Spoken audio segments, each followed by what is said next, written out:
Someone asked me, why don't we celebrate EDSA Dos?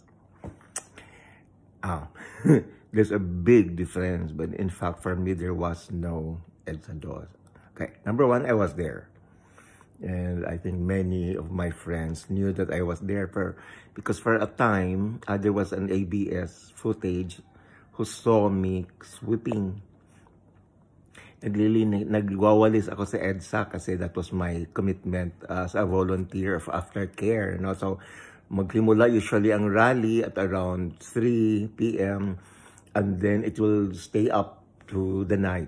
And then the next morning, I will clean up. I was one of the clean-up teams. It was not a people power. It was very much unlike the first, the real EDSA revolution. It was more the power of the elite.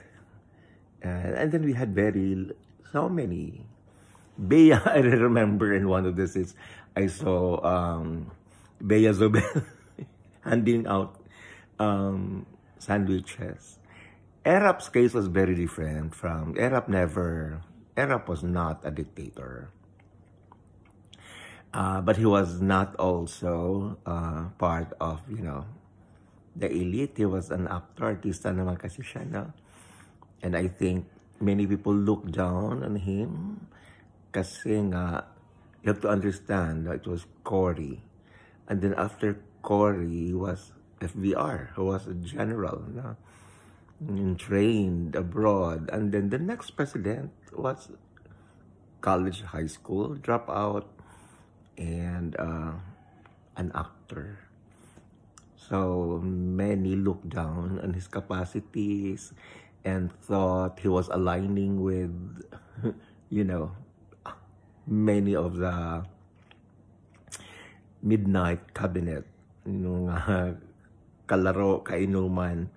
And they were afraid that this midnight cabinet that brought in many, underground people, was running the government instead of the real. So Erap was not impeached.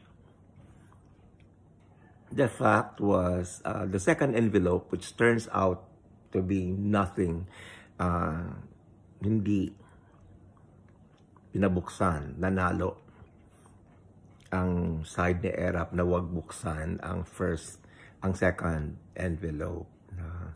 Kasi yun yung akala nila evidence of graft or even plunder.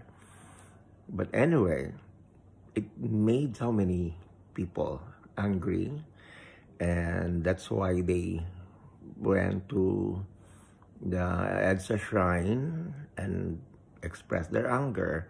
I remembered because it started, I think, there was a prayer meeting of the Couples for Christ. And they heard that the second envelope was not going to be opened, and they saw Tessie Aquino of all people dancing. So nagalit sila. So pumunta. Galing silang malapit lang sa tingin ko Green Hills, nag-prayer meeting. All of them went to the EDSA shrine. And that time, it was already, sikat na yung cellphone. So, grabbing text na, punta kang EDSA to express your anger, blah, blah, blah. And I went. I think, kami ni Father Glenn, we used to live in the same house. And then, nagtawag na nga, napunta kayo. So, I went. Every day, I went. Until Guerrero Macapagal Arroyo was sworn into office. Now, una, Erap was not a dictator. Number two, so we did not gain any sort of independence. Hindi naman yun, the whole point of EDSA is gaining independence. Our independence was not threatened during Erap's time. And he did not resign, actually. So they had to use a term called constructive constructive resignation. Gawa-gawa ng Supreme Court yun para justify that in fact, Erap remained president. Actually, I did not like Erap. But he was not impeached. He did not resign. And for a time, until the Supreme Court decided